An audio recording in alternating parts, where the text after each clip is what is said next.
Hey guys, tonight we begin with something very relatable: sleep. Or, more accurately, how medieval people slept, which turns out to be far weirder than most of us could imagine. So, before you get comfortable, take a moment to like the video and subscribe, but only if you genuinely enjoy what I do here. And let me know in the comments where you're tuning in from and what time it is for you. It's always fascinating to see who's joining us from around the world. Now, dim the lights, maybe turn on a fan for that soft background hum, and let's ease into tonight's journey together. Before electricity, TikTok, and sleep hygiene influences, medieval people approached nighttime with a schedule that would baffle the modern melatonin enthusiast. It was called segmented sleep, a natural two-part sleep cycle, split neatly in half like a stale medieval biscuit. The routine was simple. After sundown, most people turned in early, drifting off into what was known as first sleep. Then, after about 4 hours, they'd wake up, deliberately, and spend the next hour or two doing what can only be described as medieval midnight multitasking. This wasn't considered insomnia. It was just how sleep worked. The watch period between the two sleeps was seen as practical, useful, and occasionally, alarmingly social.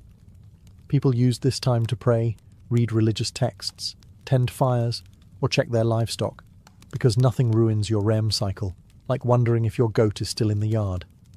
And yes, this was also considered the ideal time for intimacy.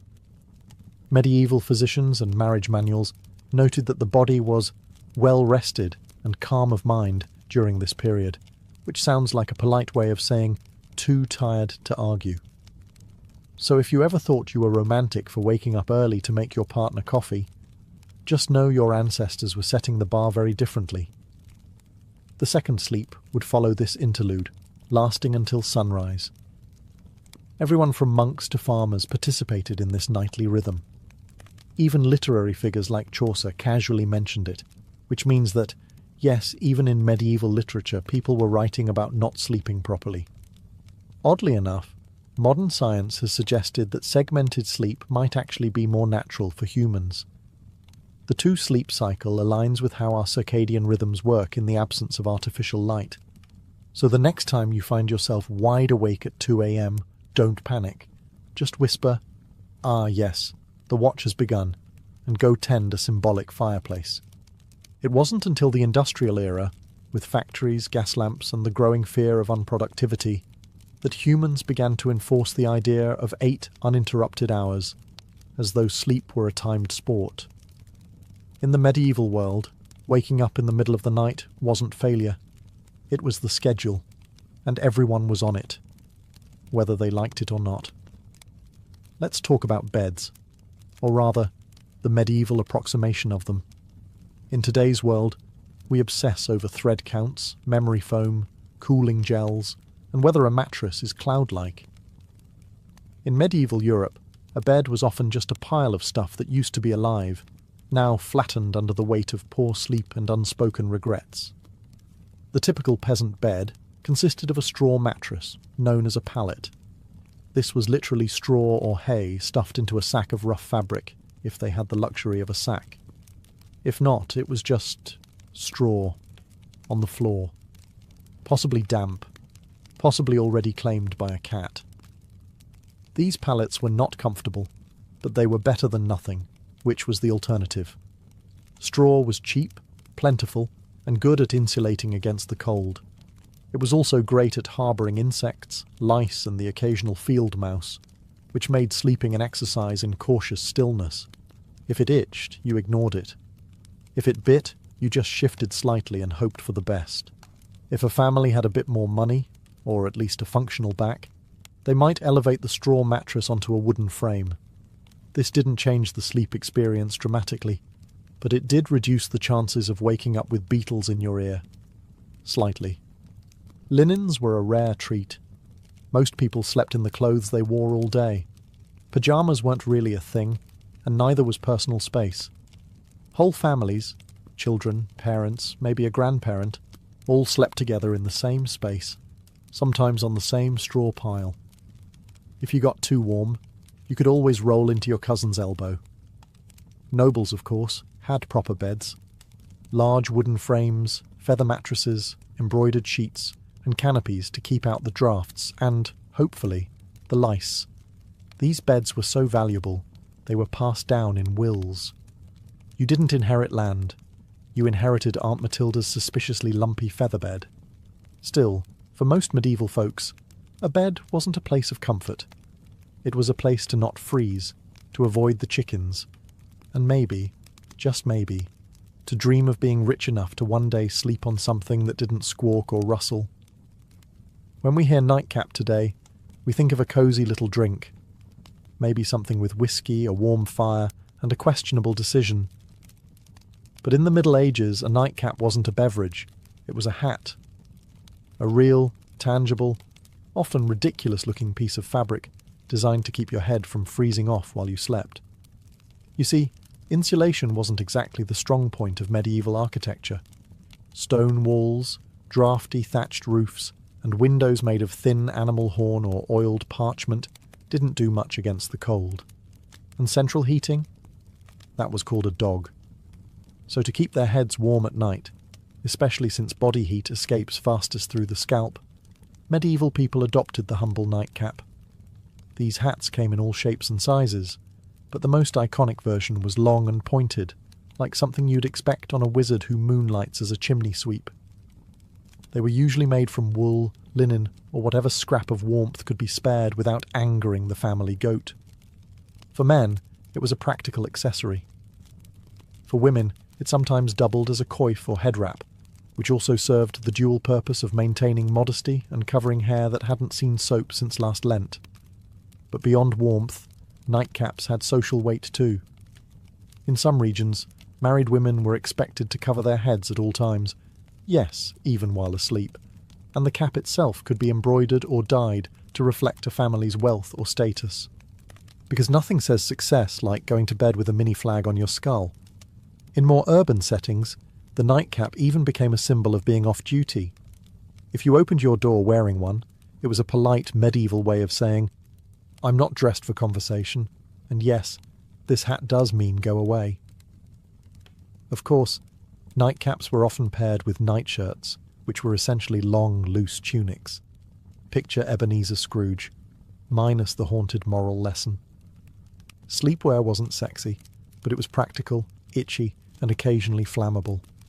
Today, the idea of sleeping next to a stranger is generally limited to red-eye flights, overly ambitious camping trips, or the occasional bizarre Airbnb mix-up. But in medieval Europe, this was completely normal, and not at all optional. Let's say you're a travelling merchant, a pilgrim, or just someone whose mule gave up halfway to Norwich. You find an inn, a rare luxury in itself, and ask for a place to sleep. What you get is not a room, or a bed, or even a particularly clean floor. What you get is a spot, in a bed, that's already occupied. Medieval inns operated more like human bunkhouses than modern hotels. Privacy was not expected. If the bed had space, you were sharing it, usually with complete strangers who might snore, talk in their sleep, or have a suspicious number of boils. This was not considered rude. It was just efficient use of resources. Beds could host 2, 3, even 4 travellers, depending on size and social tolerance. In larger cities, you might end up in a dormitory-like hall with rows of beds and absolutely zero personal space. Snoring contests were unjudged. Elbow territory was fiercely contested. Sometimes men and women were separated, but not always. Some inns tried to assign beds by profession. Blacksmiths with blacksmiths, clergy with clergy, thieves with other thieves, allegedly. But often it was first come, first sprawled. And while this might sound like a nightmare to modern germaphobes, back then it was an upgrade from sleeping outdoors with the wolves, the rain, and the occasional peasant uprising. Worried about theft? Many travellers slept with their purse tied to their belt or hidden under their clothes. Others slept on top of their bundles, turning luggage into both pillow and alarm system. If someone moved your bag, it usually meant you were about to wake up poorer. The rich, of course, did not suffer this fate. Nobles travelled with entourages and camped in relative comfort. or demanded their own rooms if an innkeeper valued their roof. In the medieval world, going to bed wasn't just about pulling up a blanket and drifting off. It was a spiritual operation, a nightly gamble where the stakes were your eternal soul. People didn't just sleep, they prepared to potentially die. Hence the popularity of bedtime prayers. Forget lavender spray or calming podcasts. Medieval sleepers wound down with confessions, psalms, and soul-cleansing spiritual clauses, just in case they died somewhere between good night and dawn. The idea was simple. You could die at any moment, from illness, fire, demons, or, most dangerously, being over 30 in the year 1247. So you'd better say your prayers, not because it was comforting, but because hell was terrifying, and you didn't want to show up uninvited, unwashed, and spiritually dishevelled. One common version? If I should die before I wake, I pray the Lord my soul to take. Sweet, right? Except it's basically a legal document written by a 7-year-old, acknowledging death as a likely bedtime outcome. Many adults had a whole catalogue of prayers for different threats. One for when you were feeling guilty. One for when you thought the devil might be hiding in the rafters.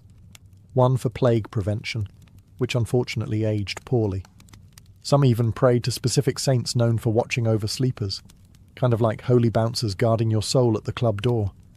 The really devout, monks, nuns, and overly anxious nobles ended their day with Compline, the final prayer service before bed. After Compline, they took a vow of silence, which wasn't hard because everyone was already exhausted, underfed, and mildly afraid of the dark. Children were also encouraged to pray, in part because it was good for their souls, and in part because it gave them something to do other than ask why the dog was in their bed again. Parents reminded them that angels were watching, which sounds adorable until you realise it was less guardian angel and more celestial surveillance system. In short, prayer before sleep was less about peace and more about last-minute damage control. Think of it like medieval antivirus software. You hoped it worked, even if you didn't fully understand how. In the modern world, dreams are usually dismissed as random nonsense, stress, too much cheese, or your brain trying to file paperwork in the dark. But in the medieval world, dreams were taken very seriously, as in eternal consequences serious. Dreams weren't just dreams, they were considered messages. From God, saints, the devil, your guardian angel, or possibly that weird relic you kissed last Sunday. Some dreams were divine revelations, others were demonic temptations. Either way, you were supposed to pay attention, and possibly write it down, or confess it, or fast for 3 days just to be safe. Theologians, monks, and self-proclaimed visionaries spent an alarming amount of time interpreting dreams. Entire texts were dedicated to decoding them. Dreamt of fire? Might be hell. Dreamt of water? Could mean purification, or drowning. Dreamt of a man with a goat's head juggling fish? You better call a priest immediately, and possibly move. Medieval people believed that what happened in dreams mattered, because your soul was still active while you slept. This meant that your actions in a dream could reveal hidden sins or spiritual weaknesses. That mildly embarrassing dream about stealing a loaf of bread, that might be your subconscious confessing your guilt for real-world gluttony, or just hunger. But still, better to confess it anyway, just in case. Monks and nuns often recorded their dreams and shared them with spiritual superiors. Some were celebrated for having holy visions during sleep. Others were quietly told to eat fewer onions before bed. Of course, dreams weren't just spiritual puzzles. They also made excellent plot devices. Medieval literature is full of dream sequences where knights encounter angels, demons, or metaphorical creatures spouting poetry about virtue. Dreams were basically the Netflix of the medieval world, except with more allegory and fewer happy endings. The church, predictably, was suspicious. Not all dreams were divine, and some were believed to be planted by demons to corrupt the innocent. If you dreamt of something unwholesome, It could mean your soul was under attack, or that you just slept too close to the fireplace fumes again. In modern times, some people let their pets sleep in the bed. It's a cosy, if occasionally smelly, arrangement. In the Middle Ages, however, sharing a bed with an animal wasn't a quirky personal choice. It was a heating strategy. Let's start with the basics. Medieval homes weren't exactly built for comfort. Stone walls, no insulation, drafts so aggressive they probably had names. Central heating, that was called the family pig. In peasant homes, it wasn't unusual for humans and livestock to sleep in the same room, sometimes the same bed, and very often the same pile of straw. Chickens wandered freely, dogs curled up at your feet, pigs snorted softly beside the hearth. And if you were lucky, none of them bit you during the night. This wasn't about affection, though medieval people certainly appreciated their animals. It was about survival. Animals generated body heat. They were warm, dependable, and, unlike some relatives, didn't hog the blanket. A large dog could keep your toes from freezing. A cow in the corner might raise the room temperature by a degree or two, which in January felt like a miracle.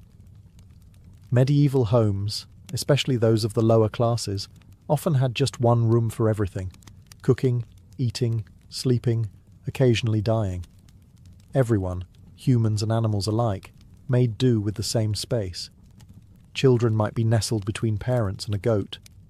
A chicken might serve as an impromptu alarm clock. Hygiene? Let's not ask too many questions. For wealthier families, this wasn't as common. Nobles didn't usually sleep next to livestock, though they might still have lapdogs in bed. Not for heat, but for fashion and flea redistribution. Some castles even had separate sleeping areas for favourite animals, because nothing says power like a dog with its own room and title. There were drawbacks, of course. Animals can be loud. They can wander. And they are not, historically speaking, known for respecting personal space. But medieval people adapted. A hoof in the face at 3 a.m? Just part of the bedtime routine. If you've ever had to share a room at a youth hostel and thought, this is a bit much, allow us to introduce the medieval monastic dormitory, a place where comfort went to die quietly under a vow of silence. Monasteries didn't believe in personal space, or softness, or fun, really. The typical dormitory housed dozens of monks, all sleeping in a single large room, usually arranged in neat rows like morally upright sardines. Beds, if you could call them that, were often wooden planks, sometimes with a straw mattress if the abbot was feeling generous, or it was a feast day. You slept fully clothed. Not out of modesty, but because getting dressed in the dark at 2 a.m. for prayers was more painful than just going to bed already prepared. The monastic uniform, including robe, belt and sandals, doubled as spiritual armour and poor insulation. If you got cold, you layered up. If you got hot, well, no, you didn't. There were no pillows, no privacy curtains, and absolutely no talking.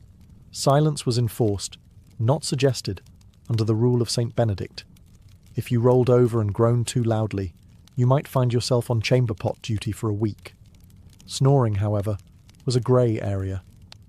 You couldn't control it, but if it became disruptive, the Lord might still hold you accountable. Or at least your cellmates would. Lighting was minimal. 1 candle, maybe. You didn't need to see. You just needed to lie still and not sin. That was the goal. Despite the austerity, monks believed their Spartan beds were training for the afterlife, preparation for the soul's journey by denying the flesh any excess. Sleep was not a pleasure. It was a necessity, monitored and scheduled like everything else. Some monks even slept sitting up, just to avoid any hint of luxury, or dreams, or circulation. Compared to this, peasant straw piles and snoring pigs almost seem luxurious. At least the pig didn't judge you. Let's talk about something that would horrify most modern sleepers. Waking up voluntarily at 2 a.m, and not for a bathroom break or a doom scroll, but for prayer. Loud, cold, candle-lit prayer. In medieval monasteries, this was standard practice. Monks and nuns followed a rigid daily schedule based on the canonical hours, which included matins, the first service of the day. And by day, we mean the darkest part of the night, when even the owls were still deciding whether to wake up. The bell would toll, often rung by someone who drew the short straw, and the entire dormitory of robed, sleep-deprived souls would shuffle off to the chapel in silence. And yes, still in full clothing, because monks didn't do pyjamas. The only layering system they believed in was spiritual. Inside the chapel, by flickering candlelight and under the echo of stone vaults, they would chant psalms, recite scriptures, and try their best not to fall asleep on their feet. Which, incidentally, was a real issue. There are records of monks being punished for dozing mid-prayer, usually with extra chores or more prayers. You fell asleep in matins? Congratulations, you now get to lead the next one. Matins could last an hour or more. Some particularly enthusiastic orders stretched it to 2. Imagine trying to stay spiritually engaged while your stomach reminds you that dinner was a bowl of lentils and a moral lesson, and your body is actively shutting down. After the service, monks would either return to bed for their second sleep, or, in stricter orders, move straight into study or manual labour. Because nothing says holy discipline like threshing wheat on 4 hours of fragmented rest. Why so early? The idea was to sacrifice comfort and dedicate the first and quietest part of the night to God, uninterrupted by the temptations of daylight, warmth, or REM cycles. It was a powerful symbol of devotion. Or at least it was once you got over the numb feet, the candle smoke, and Brother Ambrose's off-key chanting. In the modern world, sleeping alone is often framed as a luxury, a sign of independence, peace, or just an ability to control the blanket. In the medieval world, though, sleeping alone was considered suspicious, impractical, or just downright unsafe. Let's start with the basics. Warmth. Beds, as we've established, weren't exactly toasty. Stone walls and open chimneys didn't do much to trap heat, and central heating was still several plagues away. So people shared beds for body heat, not out of intimacy, but out of basic thermal desperation. Children slept with siblings, parents, and sometimes the neighbour's kid if they were visiting. It was like a sleepover, but nobody asked if you wanted to be there. But beyond warmth, there was a spiritual reason for sleeping in groups. Many people believed the night was when the devil worked overtime. Alone in the dark, your soul might be vulnerable to temptation, or worse, possession. Having others nearby created a kind of moral buffer zone. If something went wrong, at least someone would witness it, or catch the demon first. For children, being alone at night was practically unthinkable. Not just for comfort, but because ghosts, fairies, and wandering spirits were all part of the nightly landscape. Tales warned against solitary sleep as a gateway to mischief and spiritual peril. And unlike today's bedtime stories, these tales didn't end in hugs. They ended in disappearances. Even married couples often shared their beds with children, servants, or random guests. Privacy was not a concept so much as a modern myth. In fact, the idea of 2 people sleeping alone in a giant bed was so foreign that it would have been considered either wasteful or deeply, deeply suspicious.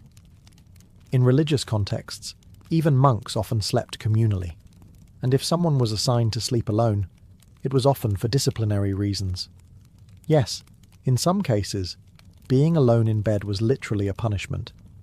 Medieval logic, solitary sleep, grass opportunity for sin. Group sleep, public accountability.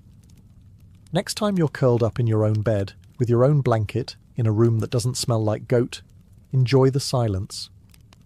In medieval times, you'd probably have 2 kids, a sheepdog, and a cousin in there with you, all of them snoring.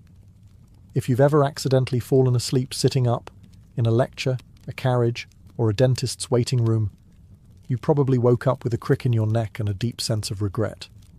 But in the Middle Ages, sleeping upright wasn't an accident. It was a lifestyle. Some medieval folks, particularly the wealthy or religiously devout, chose to sleep propped up rather than lying flat. Why? A few reasons, none of them particularly restful. First, there was a medical belief that lying flat was bad for digestion, the lungs, or the general balance of the bodily humours. In a world where doctors thought a sneeze could rearrange your soul, this logic made perfect sense. Upright sleeping, they believed, helped avoid congestion of the brain, which sounds ominous, but mostly meant don't drown in your own phlegm. Second, there were spiritual concerns. Lying flat was considered too close to the posture of the dead. You didn't want to confuse God, or worse, attract attention from the angel of death by sleeping in the same position used at funerals. Superstitious? Absolutely. But when your local priest doubled as the community's health consultant, you picked your battles carefully. As a result, people often slept partially reclined, supported by large bolsters, pillows, or the wooden headboard equivalent of a medieval lazy-boy. Nobles sometimes had their beds rigged with angled supports to maintain a semi-seated posture, perfect for digesting one's evening meat pie or fending off surprise demon attacks. Monks took it a step further.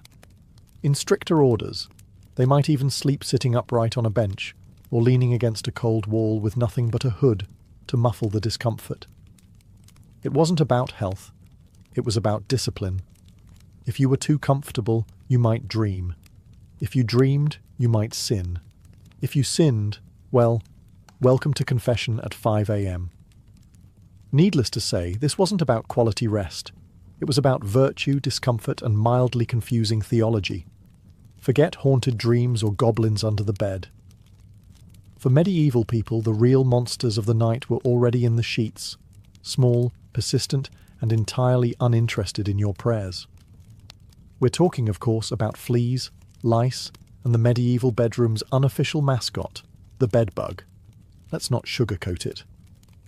Hygiene wasn't exactly medieval Europe's strong suit.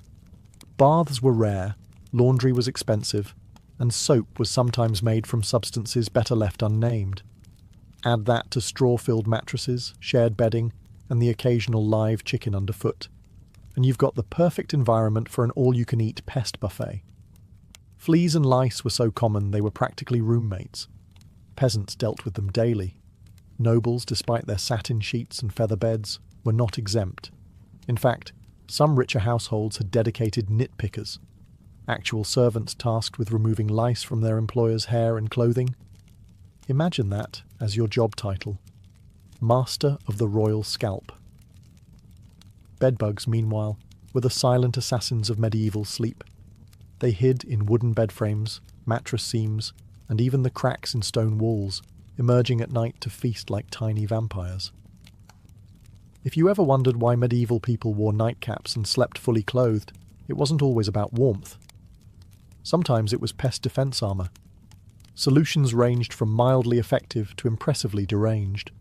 Some households burned strong-smelling herbs like wormwood or tansy to repel bugs. Others slept with garlic, onions, or even ashes in the bed, which may have done little for the pests, but certainly kept romance to a minimum. It wasn't just physical discomfort either. Fleas were often seen as symbols of sin or moral impurity, biting reminders of the fall of man and poor bedding choices. Entire poems were written about fleas, some moralizing, some weirdly romantic, because nothing says I love you like, let us be united like the flea that bites us both. So, while modern sleep is interrupted by buzzing phones and streetlights, medieval sleep was more likely disturbed by scratching, twitching, and the subtle feeling that something was crawling on your shin. Because it was. We've all had restless nights. But have you ever tried falling asleep while wearing 100 pounds of iron? No?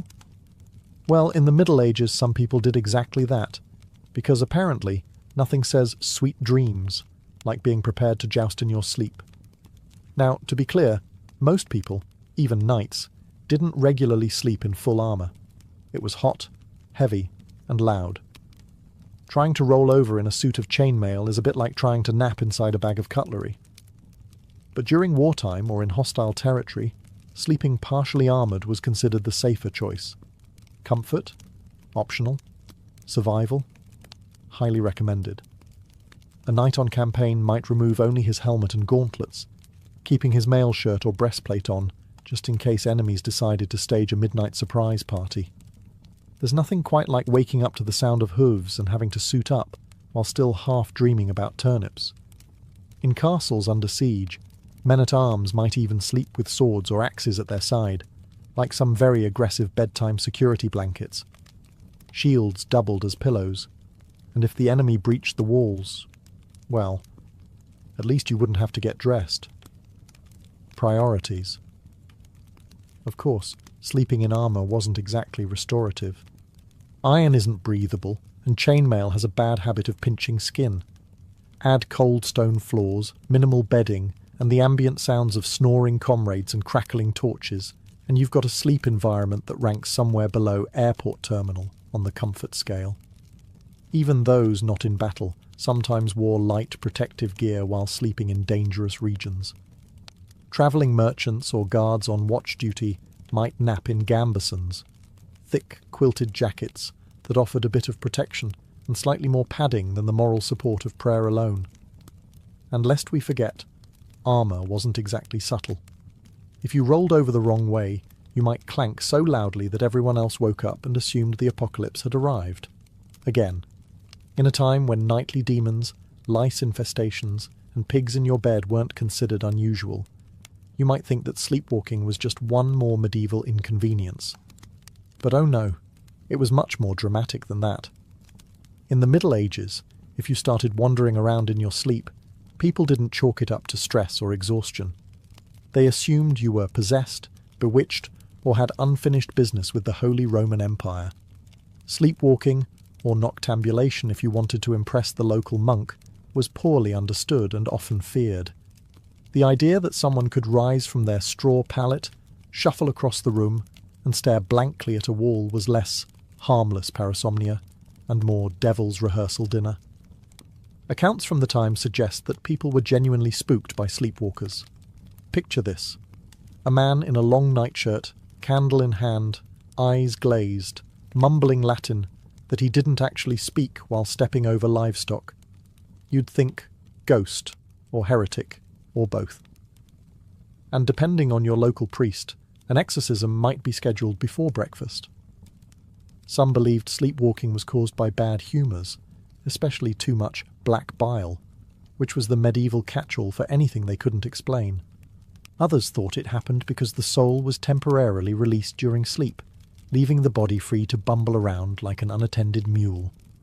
To prevent these nightly adventures, people tried everything from herbal remedies to praying over their beds, hanging iron charms, or, in more rural areas, just tying the person's leg to a chair. If that sounds extreme, consider that some medieval homes had open hearths, knives everywhere, and chamber pots just waiting to be tragically overturned. In one curious twist, there were rumours of people climbing onto rooftops in their sleep. Whether or not these accounts were exaggerated, the fear of leaping dreamers led to barred windows and occasional theological debates about whether a person could sin while unconscious. Thankfully, most sleepwalkers just paced, muttered, or attempted to open imaginary doors. But if someone sleepwalked into a church, locals might treat it as a divine sign, or call for a cleansing ritual, just to cover all spiritual bases. If medieval life taught people anything, it was how to sleep through chaos. Church bells, thunderstorms, screaming livestock, the occasional siege. For the sleep-deprived denizens of the Middle Ages, these were just ambient noises, the medieval version of white noise. Let's start with the bells. Church bells marked every sacred moment of the day: sunrise, prayer times, meals, and of course the ungodly hour of matins at 2 or 3 a.m. If you lived anywhere near a monastery, your dreams were probably soundtracked by regular tolling. At some point, the brain just accepted it. Bells became the lullaby of an overscheduled soul. And it wasn't just bells. Storms were frequent and terrifying. With no weather apps or triple-glazed windows, you experienced every clap of thunder like the world might end. Roofs leaked, windows rattled, and chimneys howled like banshees. Still, people slept. They had to. Work didn't stop for insomnia. Neither did ploughing, praying, or running from Vikings. Speaking of which, invasions and apocalyptic events weren't always a deal-breaker for bedtime either. In the 14th century, people continued to sleep, somehow, through famine, war, and even the Black Death. When death carts rolled by in the morning, it was considered more of a grim wake-up call than a cause for panic. And if you didn't wake up, well, some believed that was a mercy. There are even records of people sleeping through earthquakes, barn fires, and angry mobs. Sleep deprivation was common, and bodies adjusted. If you worked from sunup to sundown, ate barely enough to survive, and spent your day dodging mud, taxes, and spiritual damnation, you were going to fall asleep. Hard. And then there were those who used sleep as a kind of escape hatch. Faced with illness, grief, or fear of the world literally ending, which was forecast roughly every century, some people just curled up under a cloak, mumbled a prayer, and took a nap. There's a strange kind of wisdom in that. In the winter of 1692, the village of Salem, Massachusetts, was cloaked in more than just snow.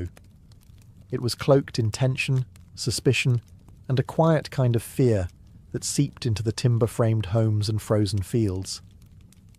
The people of Salem were Puritans, strict, devout, and deeply superstitious. They believed they were building a holy community in the wilderness, a city on a hill watched by God and stalked by Satan. Life was already hard. The village had recently split from Salem town over politics and religion. Crops had failed. Smallpox had ravaged nearby communities. Wars with native tribes had left many traumatized. There was friction between neighbors, inheritance disputes, and a deep resentment toward outsiders, or anyone who didn't quite fit in. Add to this the long, dark, bitter New England winter, and something was bound to break. That break came in the home of Reverend Samuel Parris, the village's minister. His 9-year-old daughter Betty and 11-year-old niece Abigail Williams began to behave strangely. They screamed uncontrollably. They threw things. They contorted their bodies in unnatural ways. At times, they fell silent for hours, eyes wide with terror. Neighbours whispered that they were cursed. The girls claimed they were being pinched and bitten by invisible forces. Reverend Parris, unsure of what to do, called in a local doctor, William Griggs. After failing to find any physical cause, Griggs delivered the diagnosis that would plunge the village into chaos. Witchcraft. That single word set fire to the fears already simmering in Salem. In a place where witches were believed to be real, dangerous servants of the devil, the idea was not far-fetched. And now, if the devil could worm his way into the minister's own household, what did that mean for the rest of the community? The girls, prodded by both adults and peers, began naming names. First, they accused women on the margins, social misfits and outcasts. But soon the accusations would reach the respectable, the wealthy, even the pious. Salem was a small village, but what was about to happen would echo far beyond its borders. What began as whispers in the dark would soon become cries from the gallows, and a legacy of paranoia that still haunts America's history books. Once the idea of witchcraft took root in Salem, it spread like ivy, quiet at first, then strangling everything it touched. The afflicted girls, Betty Parris, Abigail Williams, and soon others like Ann Putnam Jr. and Mercy Lewis, seemed to grow bolder with each passing day. They convulsed in court, screamed during prayers, and claimed they could see dark spirits hovering over certain villages. It wasn't just childhood imagination, it was theatrical, public, and, most disturbingly, believed. The first to be accused were those with the least protection, women who already lived on the edges of society. Sarah Good, a homeless beggar, was known for muttering to herself when turned away from doorsteps. People claimed her mumbling was a curse. She smoked a pipe. She snapped at children. She fit the mould of a witch because she didn't fit the mould of a Puritan woman. Sarah Osborne hadn't attended church in over a year and had scandalised the community by marrying her indentured servant after her first husband died. A woman who defied convention, clearly suspect. Tituba, the enslaved woman in Reverend Parris's household, was the most exotic of all. Originating from Barbados, Her storytelling, accent, and folklore frightened the villagers. Under pressure, possibly even physical beatings, Tituba confessed to witchcraft. But instead of clearing the air, her confession blew it wide open. She told a story of a tall man in black, a figure associated with the devil, who asked her to sign a book. She said she saw strange animals, yellow birds, red cats, and even spectral dogs. But most damning of all, she claimed there were other witches in Salem. That was all the court needed to hear. Once Tituba opened the door, others rushed through it. New names were added weekly. Neighbours turned on neighbours. Old grudges were disguised as righteous accusations. Property disputes turned into spectral assaults. If someone's cow died suddenly, it must have been witchcraft. If a baby cried during a prayer, surely that was the devil's doing. The fear became so infectious that not even the innocent dared to speak out. To defend an accused witch was to invite suspicion upon yourself.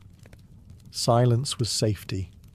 And so, the web of accusations widened, trapping the village in its sticky, unseen threads. Logic was fading. Hysteria was now in control. As accusations mounted and the village reached a fever pitch, the colonial government stepped in. Governor William Phipps, recently appointed and eager to maintain order, established a special court to deal with the chaos. It was called the Court of Oyer and Terminer, from the French meaning to hear and determine. But what it really became was a factory for fear-driven justice. The court convened in Salem town in June of 1692, and it was no ordinary tribunal. Its rules were warped by panic. Instead of requiring hard evidence or reliable witnesses, it allowed something far more dangerous: spectral evidence. Spectral evidence was testimony that a spirit or spectre of the accused had afflicted the victim. In other words, if a person claimed to have seen your ghost-like form in a dream choking them, that was admissible in court. Never mind that the accused could be asleep at church or miles away. It was their spirit doing the devil's work. You couldn't cross-examine a dream. And worse, you couldn't disprove it. Children were now treated as star witnesses. Their seizures, screams, and gasps in court became more theatrical by the day. One girl, Mary Walcott, would fall into fits the moment a suspected witch entered the room. If a prisoner looked at her, she shrieked. If they didn't look at her, she shrieked louder. The performances were mesmerizing, and the judges, including the influential Judge Samuel Sewall and Chief Justice William Stoughton, accepted it all. Defense lawyers? There were none. The concept didn't exist in colonial trials. If you were accused, you stood alone. If you denied the charges, the afflicted girls writhed in agony.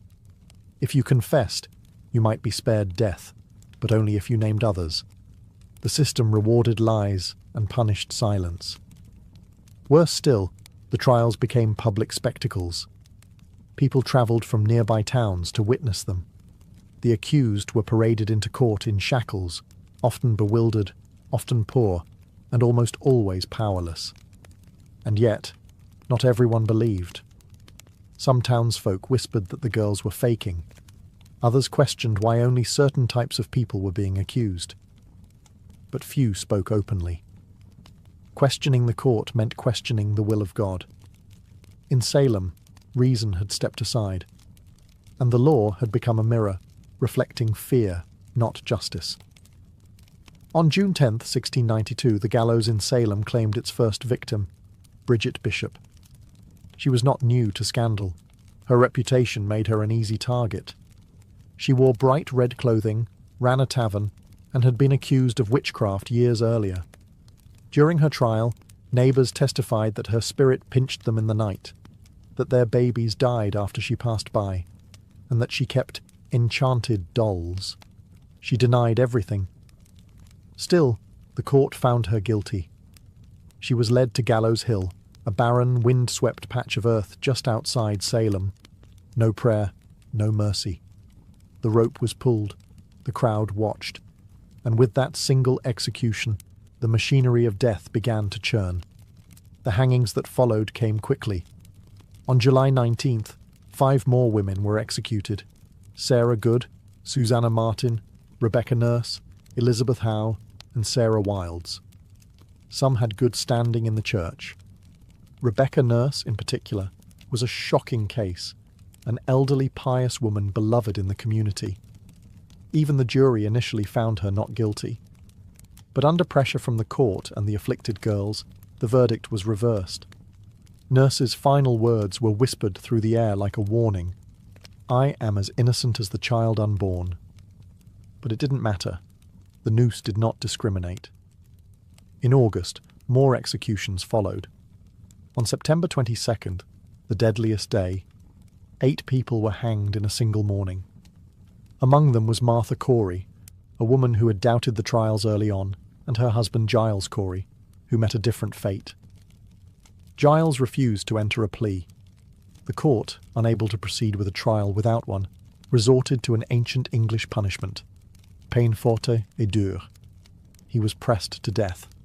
Stones were piled on his chest, slowly, cruelly, over 3 days. His final words, as legend has it, were "more weight." By the end of the hysteria, 19 people had been hanged, 1 pressed to death, and at least 5 more died in jail awaiting trial. Dozens confessed falsely to save their lives. Over 200 people were accused. The gallows cast long shadows over Salem, not just on the hill, but in every heart. Fear had become law, and justice, blindfolded, had been led to the scaffold.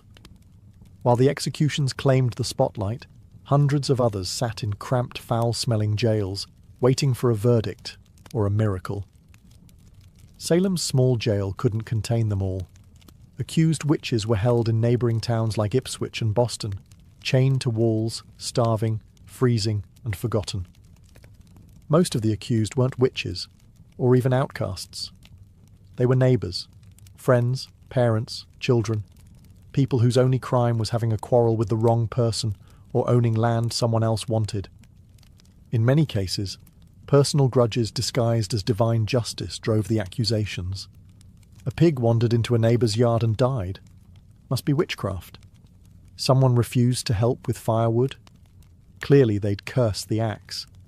Mary Easty, sister of the executed Rebecca Nurse, was one such case. She was a respected mother of 7, known for her piety. Initially released by the court, she was rearrested days later after new fits from the afflicted girls. Her second arrest sealed her fate. In a final petition to the judges, Mary begged them not for her own life, but that they put a stop to these proceedings, before more innocent blood is shed.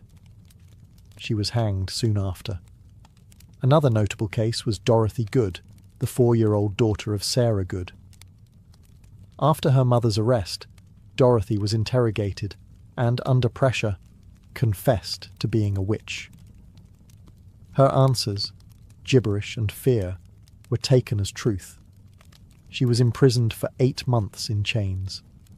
When finally released, she was mentally broken, never recovering from the trauma. Pregnant women were not spared. Elizabeth Proctor, whose husband John Proctor would later hang, was found guilty and sentenced to die. But because she was pregnant, her execution was delayed. It likely saved her life. She gave birth in jail and was eventually released after the trials ended. Accusations snowballed. Some accused confessed in desperation to avoid death, then named others to shift suspicion away from themselves. Entire families were pulled into the spiral. Fathers, wives, daughters, no one was beyond reach. Meanwhile, the jails swelled beyond capacity. Food was scarce, disease spread. Some died awaiting trial, lost in the legal limbo of paranoia. And still, new names were added each week. In Salem, it no longer mattered who you were, only who was willing to say your name. By the fall of 1692, the spell of hysteria began to crack, not because the court came to its senses, but because reality forced its way back in. The turning point came when accusations grew too bold. People who had once supported the trials found themselves suddenly on the wrong side of them. Reverend George Burroughs, a former Salem minister, was arrested and charged with being the ringleader of the witches. He was well-educated, well-spoken, and had previously clashed with influential families in the village. That was enough. But on the day of his execution, Burroughs did something shocking. He stood on the gallows and flawlessly recited the Lord's Prayer, something witches were believed incapable of doing. The crowd fell silent. Some wept. Even hardened observers were shaken. But the execution went on. That moment planted a seed of doubt.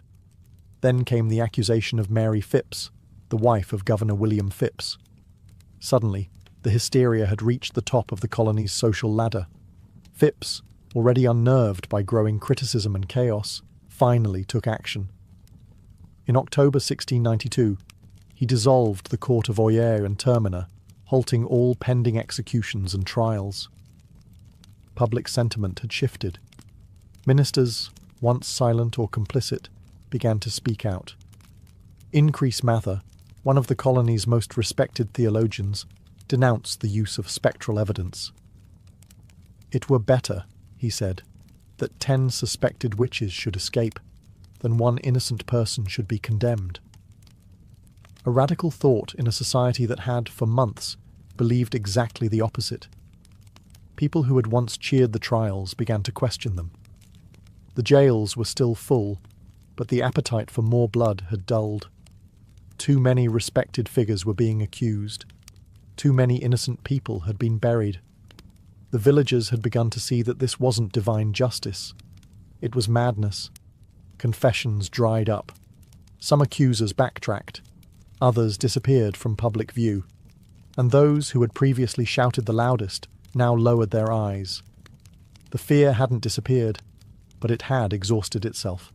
The public wanted stability. The officials wanted to save face.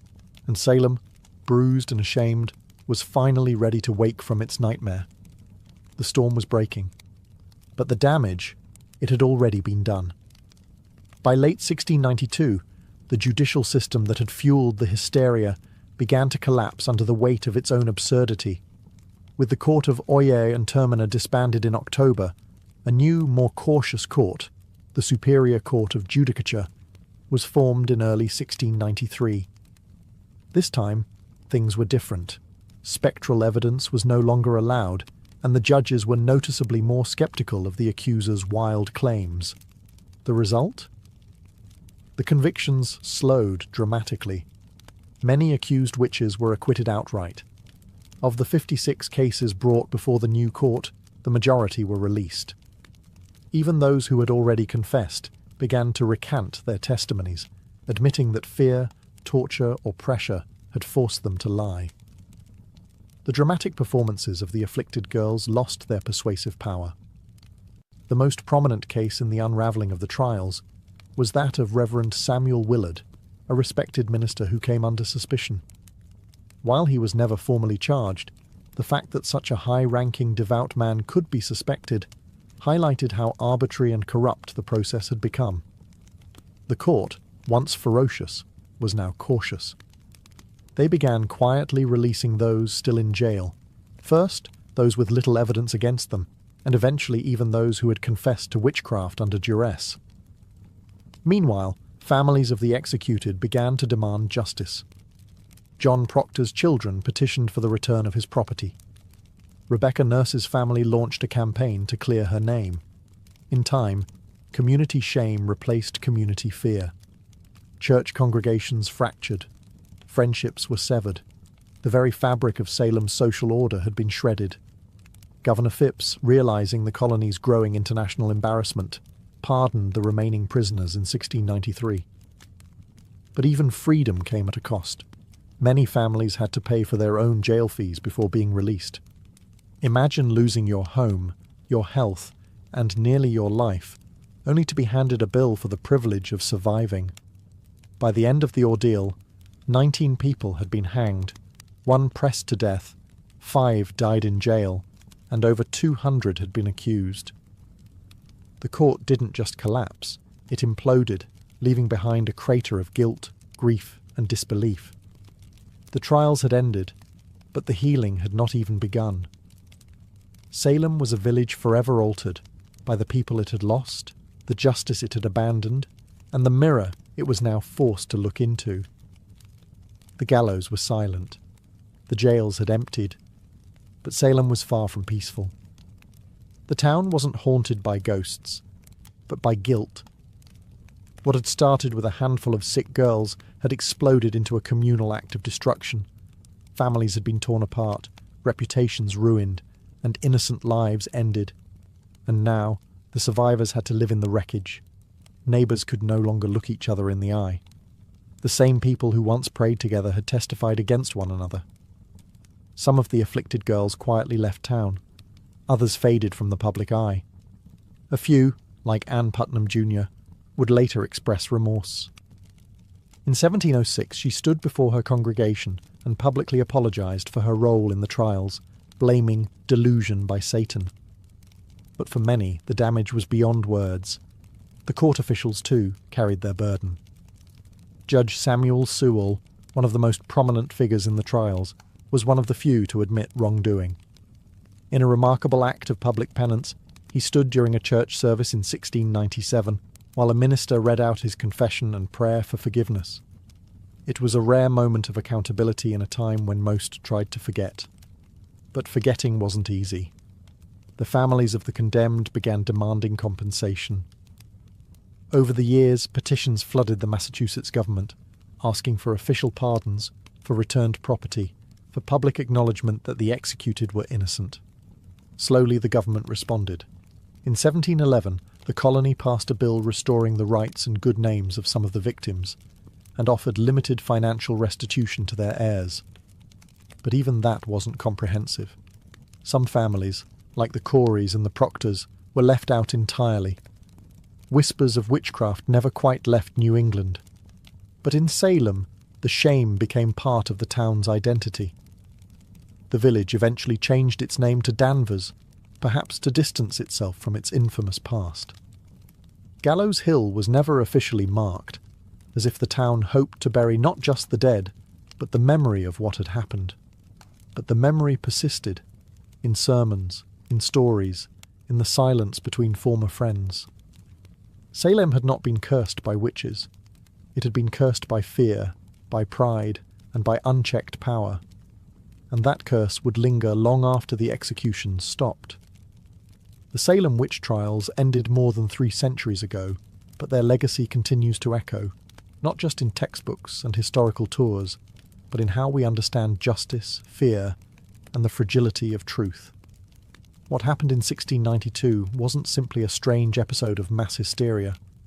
It was a breakdown of logic, compassion, and legal integrity in the face of panic.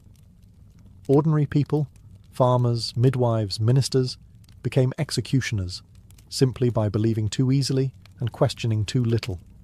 The courts, meant to protect the innocent, became tools of oppression.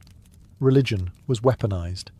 Testimony became theatre, and silence became guilt.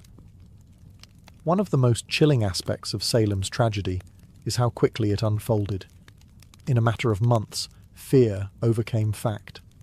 Old grudges disguised as spiritual warfare became death sentences. It didn't take demons or devils, it only took belief in them.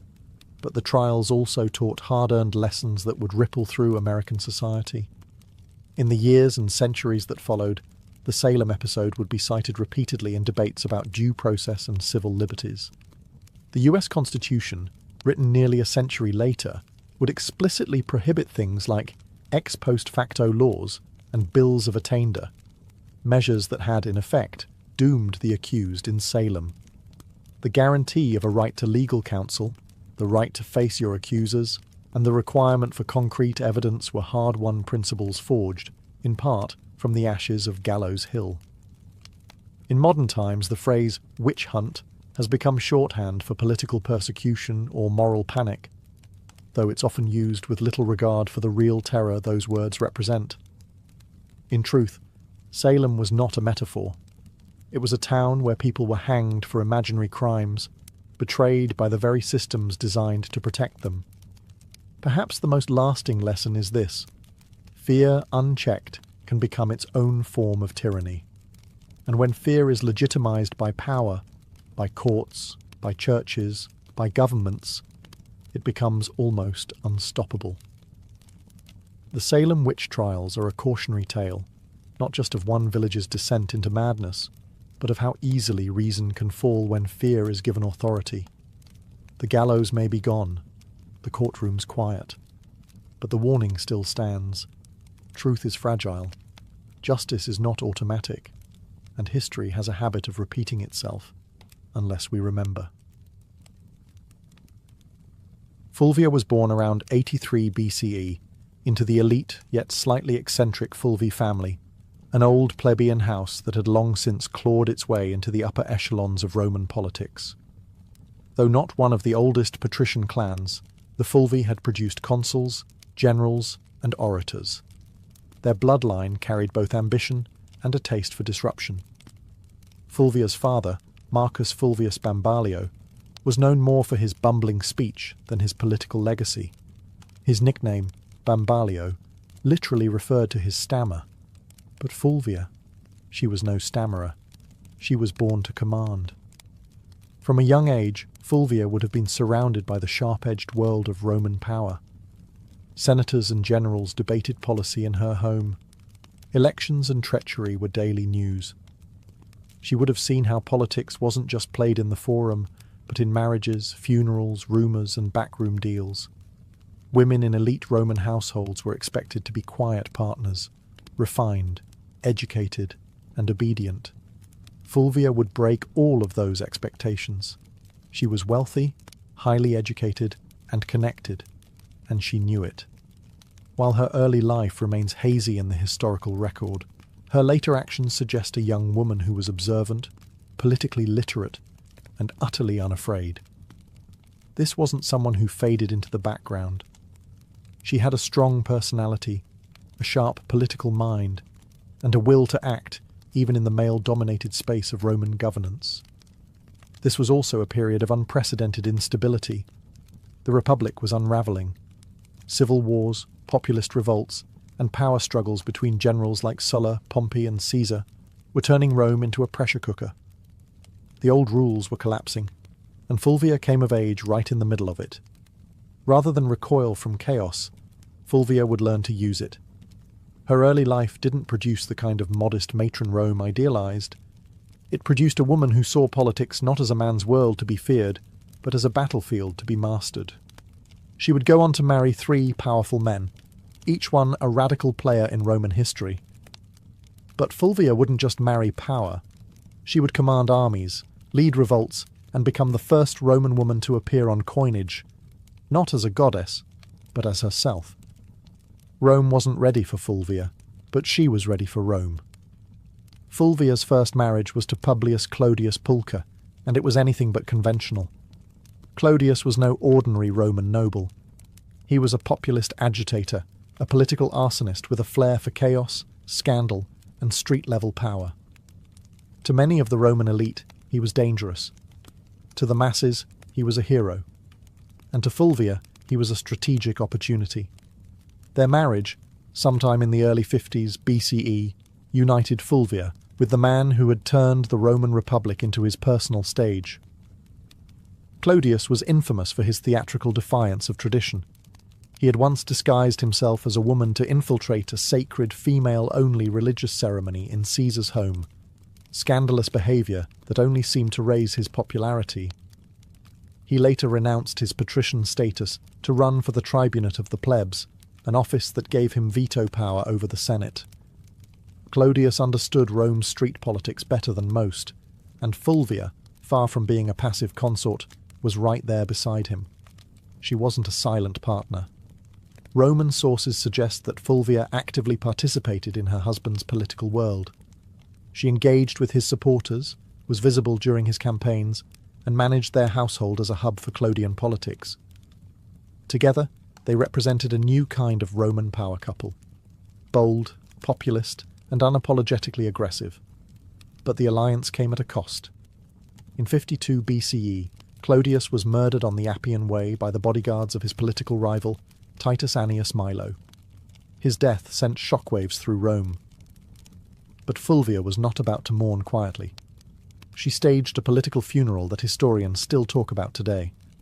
She paraded Clodius's mutilated body through the Roman Forum, bloodied wounds exposed for maximum effect. The public was horrified and enraged. Riots erupted. The Senate House was burned to the ground. Fulvia had turned personal grief into public uprising. This was her first major political act, and it worked. Her ability to manipulate public emotion, use spectacle as strategy, and wield her husband's legacy as a weapon made her a new kind of player in Roman politics. Clodius was gone, but Fulvia had stepped out of the shadow, and Rome would never see her the same way again. Fulvia didn't linger in mourning. In Rome, political capital had a short shelf life, and she understood that better than anyone.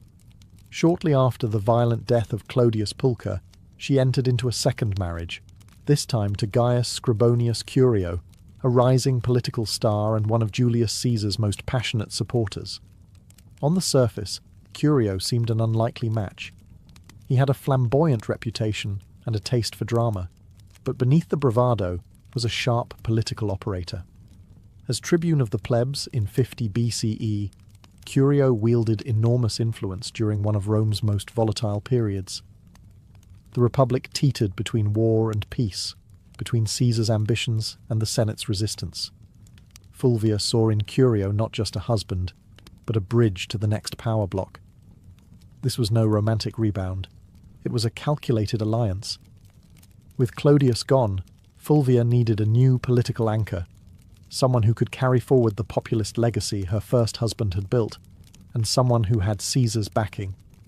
Curio fit both bills. Through him, Fulvia remained tightly embedded in the shifting power dynamics of Rome. She didn't just marry into the movement, she helped shape it. Fulvia ensured Clodius's supporters stayed active, rebranding their cause under Curio's leadership and keeping the urban masses politically engaged. But the Roman world was collapsing fast. Tensions between Caesar and Pompey exploded into civil war.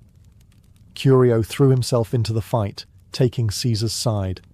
Fulvia, as always, remained politically involved. She reportedly helped organize support and manage resources for her husband's campaign. In 49 BCE, Curio led a military expedition to Africa to secure Caesar's position, but it was a disaster. He was ambushed and killed by the forces of King Juba the Aenes of Numidia. His death was brutal, and his army annihilated. Once again, Fulvia was widowed, and once again, Rome waited to see if she would fade into the background. She didn't. Curio's death only solidified her status as a political widow with dangerous resilience. She had now lost 2 husbands to Rome's civil unrest, and both had died fighting for populist causes. But Fulvia was far from finished. Her most audacious partnership, and her most dramatic chapter, was still to come. Fulvia's third and most famous marriage was to Mark Antony, the ambitious general and loyal ally of Julius Caesar. Their union, forged sometime around 47 BCE, wasn't merely a romantic attachment, it was a merger of power. Fulvia had already proven herself as a master of Roman street politics. Antony, rising rapidly through the military and political ranks, needed that kind of savvy support in Rome. Together, they formed one of the most politically potent couples of the late Republic. By the time of their marriage, Fulvia was no stranger to blood and betrayal. She had buried 2 husbands and outmaneuvered countless enemies. Antony was no stranger to scandal either. He drank, he gambled, and his personal life was notoriously chaotic. But with Fulvia, he had found someone who could do more than entertain him. She could defend his interests, hold his alliances together, and rally supporters when he was away on campaign.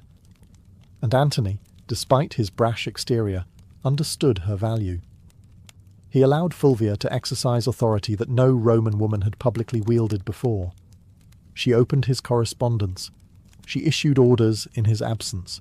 She sat in on meetings and influenced appointments. Roman sources, mostly hostile, depicted her as overbearing and power-hungry. But what disturbed them most wasn't her ambition.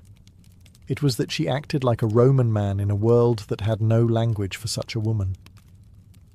After Caesar's assassination in 44 BCE, the Republic was plunged into chaos once more. Antony rushed to secure his position as Caesar's political heir, but it was Fulvia who held Rome itself. While Antony formed the second triumvirate with Octavian and Lepidus, Fulvia acted as his representative in the capital, managing patronage networks, coordinating with street gangs, and ensuring Antony's supporters remained mobilized. She even helped arrange Antony's official reconciliation with Octavian by marrying her daughter, Clodia, to him, an alliance that would later implode. In public, Fulvia appeared not just as Antony's wife, but as his proxy. Roman coins were minted, bearing both Antony's image and her name, an unprecedented acknowledgement of her status. She wasn't hidden in the shadows of power. She stood in its full glare. But power in Rome was always borrowed, and Fulvia was about to test the limits of how far a woman could go before Rome snapped back.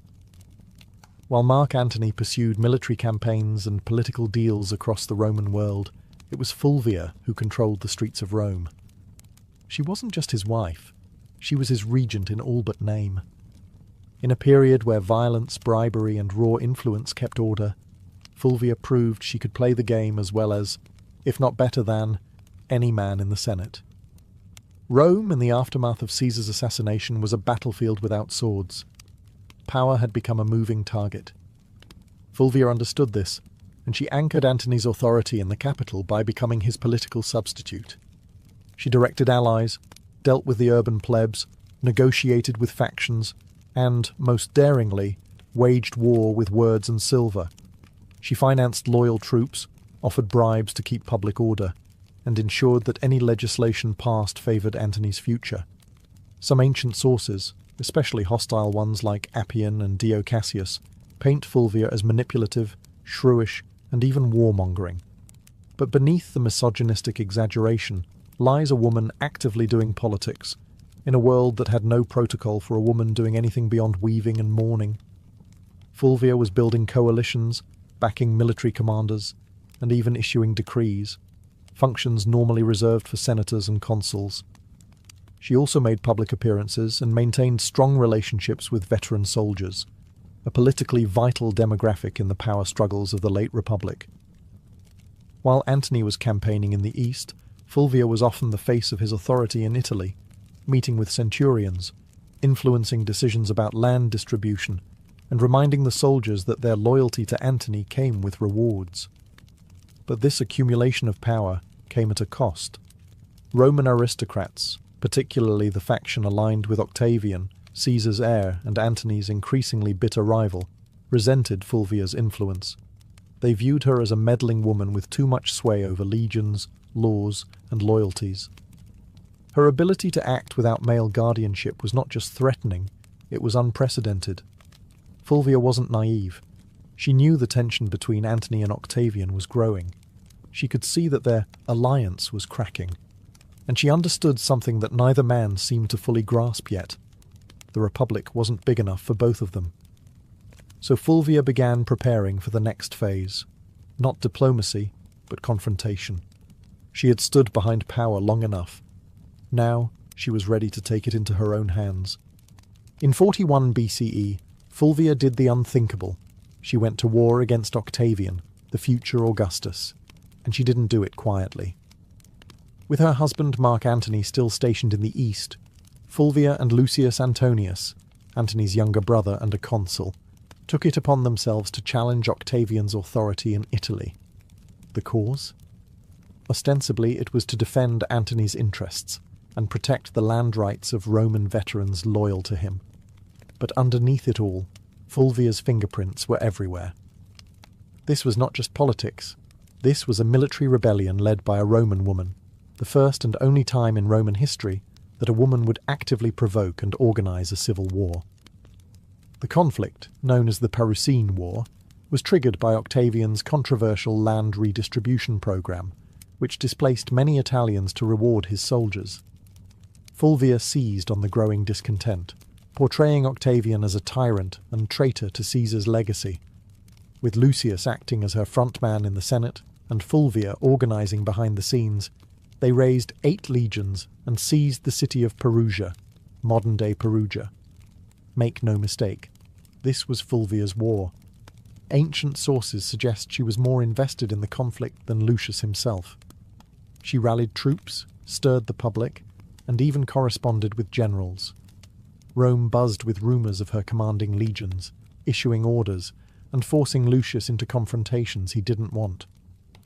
Octavian, though surprised, acted quickly. He besieged Perugia through the winter of 4140 BCE, cutting off supplies and hammering the city into submission. Fulvia, stuck between dwindling food and political betrayal, watched her bold gamble unravel. By early 40,000 BCE, the city surrendered. Lucius Antonius was spared, likely as a gesture to avoid alienating Antony. But Fulvia was exiled. The woman who had once commanded riots, marriages, armies, and public opinion was now deemed too dangerous for Roman soil. She was sent to Sicyon in Greece, where she hoped to reunite with Antony. But Antony didn't come running. The once powerful alliance between husband and wife had eroded in the fog of war and distance.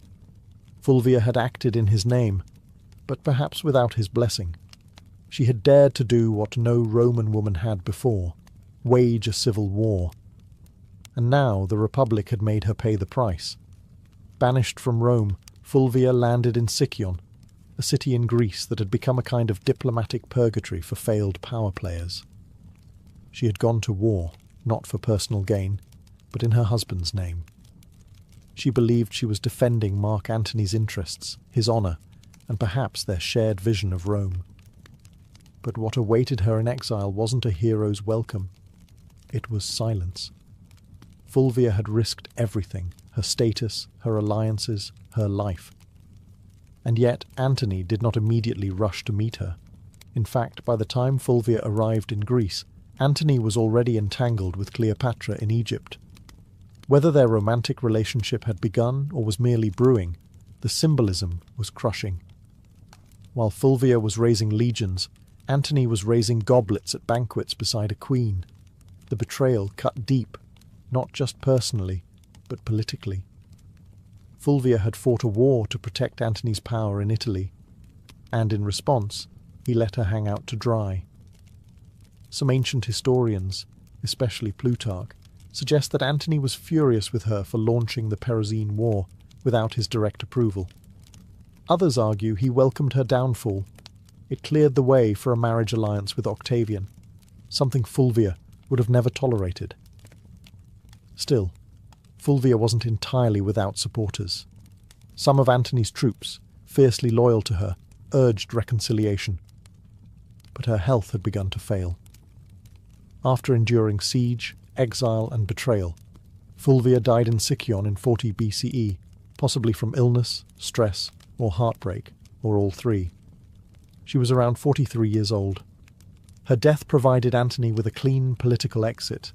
He met with Octavian shortly afterward and agreed to marry Octavian's sister, Octavia, as part of a renewed peace treaty. The triumvirs were temporarily united again, but only because Fulvia, the one woman bold enough to challenge their designs, was gone. Fulvia's legacy would soon be overshadowed by Cleopatra, whose myth eclipsed nearly every Roman woman of the period. But make no mistake, Fulvia was the prototype. She didn't wield power from behind a curtain. She marched into it, stood at the centre, and dared to command armies in a world that treated women as furniture. Rome didn't know what to do with her, so it erased her. But the ashes of her rebellion would linger, and her story was far from ordinary. After Fulvia's death in 40 BCE, the men she had once manoeuvred, Antony, Octavian, and even her former allies, began the quiet work of rewriting her legacy. She couldn't defend herself, so the narrative was shaped by her enemies and the uneasy survivors of her ambition. And like so many powerful women in history, Fulvia became a scapegoat. Ancient sources, mostly penned by men with vested interests, painted her as the reason for the Perusian War, the rift between Antony and Octavian, and even the general disorder of the Republic. Appian, Dio Cassius, and Plutarch depict her as overbearing, jealous, and driven by a lust for power. They blamed her for dragging Lucius Antonius into conflict, for antagonizing Octavian, and even for Antony's eventual estrangement from Rome. But were these accusations fair? Hardly. Fulvia had operated within a political climate where violence and manipulation were expected, at least if you were a man. She was no more ambitious than Caesar, no more aggressive than Pompey, and far less ruthless than Octavian would eventually prove to be. Her only true deviation was that she was a woman acting like a Roman man, and Rome didn't know how to digest that. She wasn't cloistered in the home, weaving quietly or serving as a political ornament. She was writing letters to generals, organising street mobs and commanding loyalty from troops. And that made her dangerous, not just to Octavian, but to history itself. Even Mark Antony, the man whose legacy she had fought to preserve, conveniently blamed Fulvia for the civil strife. After reconciling with Octavian and marrying his sister, Antony used Fulvia's death as a diplomatic cleansing. Her memory became the price of his political survival. There were no monuments raised in her honour, no grand funeral, no mourning speeches in the Senate. Just silence. Yet her enemies couldn't erase her entirely. Fulvia had done too much. She had raised armies, steered elections, negotiated alliances, and fought a civil war. She was the first Roman woman whose name appeared on coinage, not as a deity or metaphor, but as a political agent. The damage to her reputation was deliberate, but so was her presence in the historical record. Despite every attempt to bury her behind caricature and slander, Fulvia refused to vanish. Her defiance still echoes. You just have to listen past the men. Fulvia's story ends in silence, but her legacy is anything but quiet. In the centuries that followed her death, historians and writers struggled to place her in Rome's grand narrative, because Fulvia broke every rule of what a Roman woman was supposed to be. She didn't just advise power from the shadows, she became power, and that made her both unforgettable and deeply unsettling to a patriarchal world. In a society where women were expected to influence through whisper and marriage, Fulvia shouted through policy, war, and political theatre. She was not a consort, she was a commander. And yet, she was remembered more for her defiance than her accomplishments. Roman historians couldn't handle a woman who didn't stay in her place, so they rewrote her as shrill, power-hungry, and disruptive. But read between the lines, and a different figure emerges. Fulvia was the first Roman woman to mint coins with her name. She organised political factions, leveraged marriage as a tactical weapon, and manipulated Roman street politics with stunning effectiveness. She moved through the civil wars of the 1st century BCE, not as a bystander, but as a player. A woman whose influence terrified senators and shaped the fate of triumvirs. Her downfall wasn't due to incompetence, it was due to timing and gender. Had she been born a man, she might have been remembered as a second Caesar or a more charming Cato. Instead, she was cast as the wicked woman who dared too much. Still, her legacy quietly lingered. Later, Roman women like Livia Drusilla, Agrippina the Younger, and even Cleopatra herself, though of a different world, would all operate in the shadow Fulvia helped carve. They would manipulate emperors, wield armies, and control succession. But Fulvia did it first, and with no imperial title to shield her. Today, modern historians have begun re-examining Fulvia with fresh eyes. No longer a cautionary tale, she is being recognised as one of the most politically active women in Roman history, someone who tested the boundaries of female power and paid the price. She didn't simply live in the age of triumvirs, she challenged them. And while Rome may have tried to erase her, Fulvia left fingerprints in every corner of its collapse. Not a footnote, a force, a woman centuries ahead of her time. By the summer of 1963, the United States was a country teetering between two worlds, one rooted in centuries-old systems of oppression and another aching to breathe free. In the Deep South, segregation wasn't just a social norm, it was the law. Black Americans were barred from restaurants, schools, buses, voting booths, and even drinking fountains.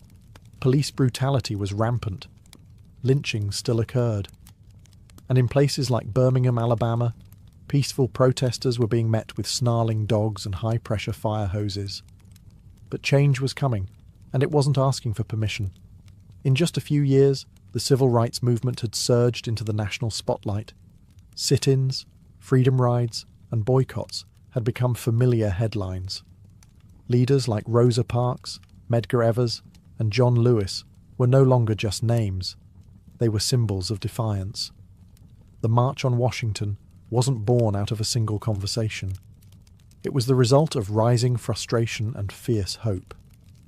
Black Americans were no longer content with waiting. They were demanding civil rights, and they were determined to make their voices heard where it mattered most, the nation's capital. The idea of a mass march in Washington, D.C. had been floating around for decades. A. Philip Randolph, a labor organizer and longtime civil rights advocate, had originally proposed the concept in the 1940s. Back then, it was meant to pressure the Roosevelt administration to desegregate the defense industry. That protest was called off after Roosevelt caved and signed an executive order. But now, in 1963, the stakes were even higher. Randolph, along with other civil rights leaders, including Bayard Rustin and Dr. Martin Luther King Jr., revived the vision. And this time, they weren't just marching for jobs. They were marching for dignity, for voting rights, for school desegregation, for equal pay, and most importantly, for the basic human right to live free of fear. Over a dozen major civil rights organizations came together to plan it, despite their many disagreements, because they understood the power of a unified front. The countdown had begun.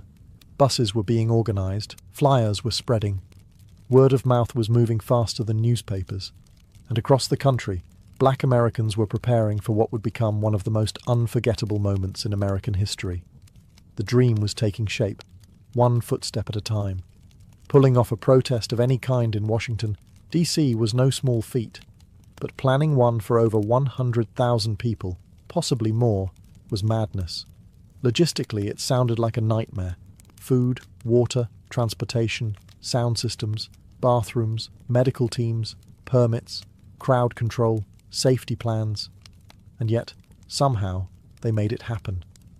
At the centre of this controlled chaos stood Bayard Rustin, a man who, despite being openly gay and often kept behind the scenes for political reasons, was a master strategist.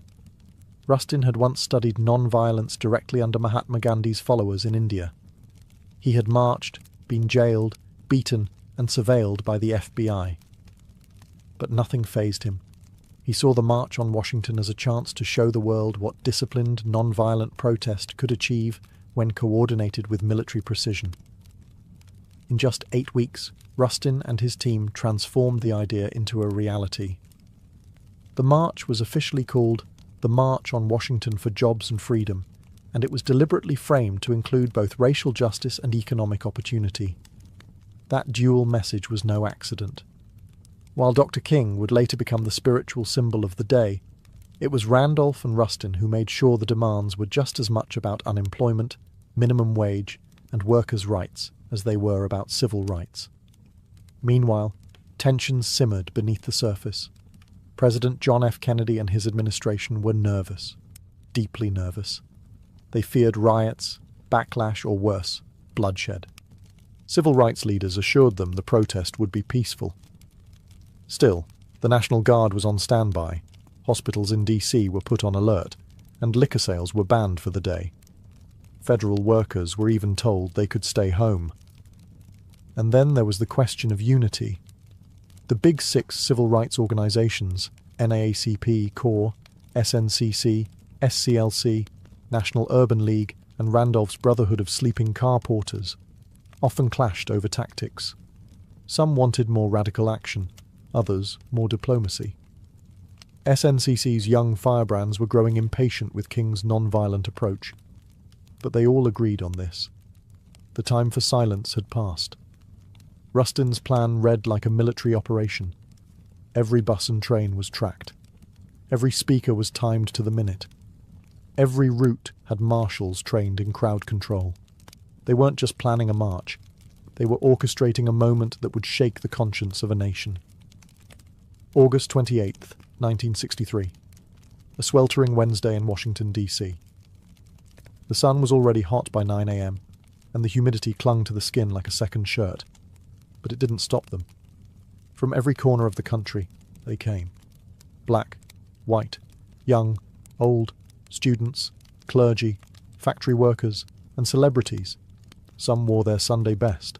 Others clutched protest signs. They came by bus, train, carpool, and even foot. Over 250,000 people in total, converging on the National Mall like a rising tide of hope. And yet, there was no chaos. Despite the government's fear of riots and unrest, the scene was astonishingly calm. Volunteers directed foot traffic. The Red Cross handed out water. Groups sang freedom songs, held hands, and cheered as new marchers arrived.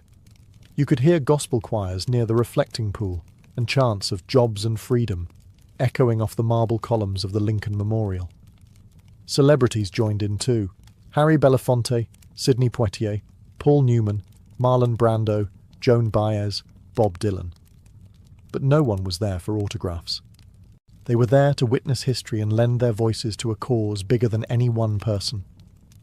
The crowd was orderly but energized. There was no pushing, no looting, no violence. Instead, there was a shared understanding that this wasn't just a protest. It was a sacred moment. For many Black Americans, just standing on the mall felt like a quiet act of revolution. To be seen, to be counted, to say, "We are here," in front of the same Lincoln Memorial where the great emancipator sat in stone. It was a full circle moment, generations in the making. At exactly noon, the official program began. Leaders took the stage one by one, each representing different organizations, ideologies and regions, but united in message. Speakers demanded equal pay, desegregated schools, a living wage, and an end to police brutality. Mahalia Jackson sang.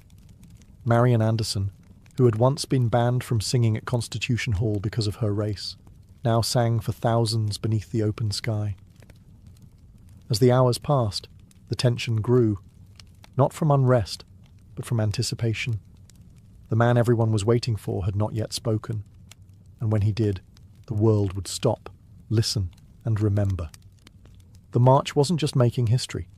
It was becoming legend, minute by minute. By mid-afternoon, the crowd had grown quiet. Not because they were tired, but because they knew what was coming.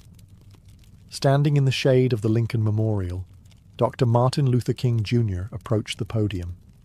He wore a dark suit, a neatly tied tie, and an expression of deep calm that barely concealed the fire building inside him. He carried prepared remarks, typed and written collaboratively with his advisors the night before. But what the world would remember wasn't what had been typed. It was what came from his heart.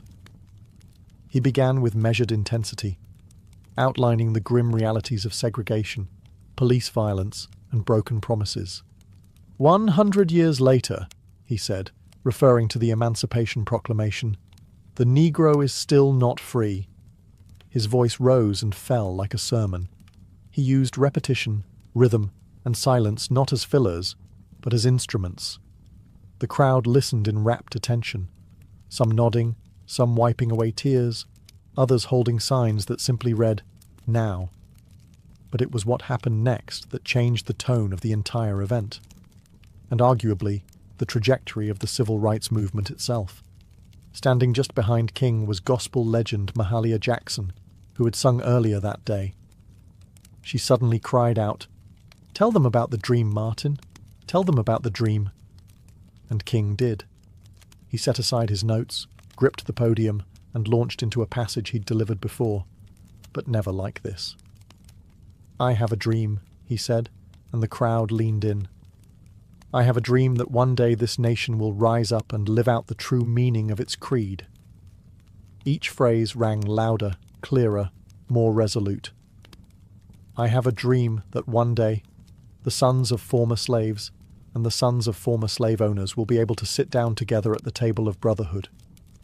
I have a dream that my 4 little children will one day live in a nation where they will not be judged by the colour of their skin, but by the content of their character. It wasn't a speech anymore. It was a vision, a prayer, a lightning bolt through history. By the time King closed with the words, free at last, thank God Almighty, we are free at last," the crowd erupted. Applause, tears, shouts of joy. They knew they had just witnessed something more than oratory. They had heard prophecy. The power of the March on Washington wasn't just in the speeches or the music. It was in the people. The sheer scale of humanity gathered that day was overwhelming. They came from Mississippi, Michigan, Alabama, New York, California, and everywhere in between. Some were seasoned activists who had marched a dozen times before. Others had never left their hometowns until now. They packed lunches, rode buses for over 20 hours, and slept in their church clothes just to be there.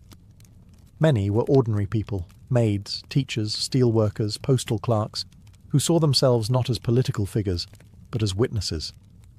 They didn't just want change. They were the change. There were also children in the crowd. Young black girls with ribbons in their hair, boys with hand-drawn signs.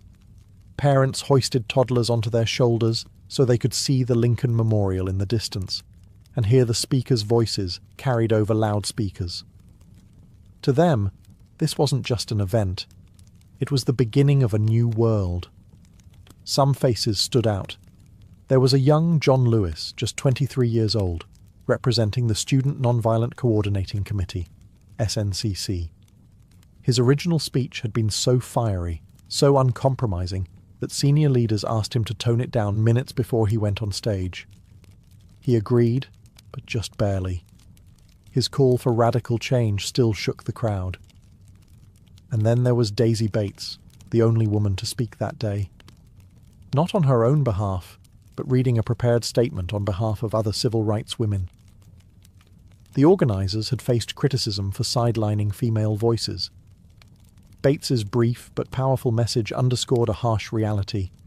Even within a movement about equality, some voices still struggled to be heard. Also present were union organisers, rabbis, nuns, priests, and students of every background. They didn't all agree on strategy. Some favoured King's non-violence, others leaned toward Malcolm X's more militant posture. But for that one day, those differences didn't matter. Unity won out. It was a visual symphony of American possibility, white and black hands linked in solidarity, Freedom Now buttons pinned to chests, and the sound of 250,000 souls breathing as one. The faces in the crowd weren't just watching history unfold, they were shaping it, and none of them would ever forget what they saw. While the world saw unity, inspiration, and poetic justice on the steps of the Lincoln Memorial, behind the scenes, the March on Washington was anything but simple. What looked like a perfectly synchronized movement was, in truth, held together with string, sweat, and a lot of last-minute compromise. Bayard Rustin, the chief architect of the march, had to battle not just logistics, but politics. He was constantly under scrutiny, not just because he was openly gay and a former communist, but because some civil rights leaders feared his identity would be used to discredit the movement. In fact, Congressman Adam Clayton Powell had once threatened to publicly accuse Rustin and Dr. King of being lovers if King didn't remove Rustin from an earlier campaign. That threat haunted every stage of planning. Then there was the issue of women's voices. Despite the critical roles played by women like Ella Baker, Diane Nash, and Dorothy Height, none were invited to deliver major speeches on their own. Rosa Parks was in the crowd that day, revered by all, but she was not given the microphone. Behind the powerful optics of the march lay the truth. The movement still struggled with its own hierarchies and blind spots. Even within the Big Six organisations, friction bubbled. SNCC leaders were growing increasingly disillusioned with the slow pace of change and the older generation's insistence on moderation. They wanted to confront systemic racism more aggressively, CORE had similar frustrations. But unity was deemed too important, just for one day. Meanwhile, the federal government watched with clenched teeth. J. Edgar Hoover's FBI had assigned over 100 agents to spy on organizers. They bugged hotel rooms, followed key figures, and compiled dossiers. They were convinced the march would turn violent or that communists would hijack the event. When nothing of the sort happened, they simply doubled down on their surveillance, especially of Dr. King. And let's not forget money. The march cost over $250,000, equivalent to millions today. Most of it was raised through unions and sympathetic donors, but organizers scrambled until the final hour. They even borrowed walkie-talkies from the Boy Scouts. The March on Washington was historic, yes, but it was also deeply human. Imperfect, messy, political, and unfinished. Just like the country it sought to heal. The sun began to dip behind the Washington Monument as the crowd slowly dispersed. People hugged, cried, sang, and lingered as long as they could, reluctant to leave what felt like sacred ground. But the march was over. The speeches had been delivered. The signs had been raised high. The world had watched. And now the question hung heavy in the humid August air. What happens next? In the immediate days that followed, the media reaction was cautiously positive. Major newspapers acknowledged the historic nature of the event, though often with a tone of detached curiosity. Some called it orderly and dignified, which was code for no one rioted. Few outlets gave much space to the specific demands of the march, like the call for a federal jobs program or a $2 minimum wage, equivalent to around $20 today. But everyone covered Dr. King's speech. That, at least, could not be ignored. President John F. Kennedy, who had initially opposed the idea of the march, watched it unfold on television with growing admiration and, perhaps, surprise. He called the event impressive and met with civil rights leaders at the White House immediately afterward. But legislative movement remained slow. His proposed Civil Rights Act was still stalled in Congress, caught in the claws of Southern opposition. Some activists were disappointed.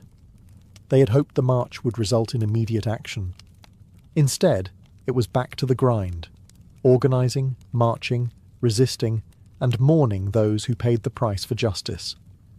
Just weeks later, that reality hit hard.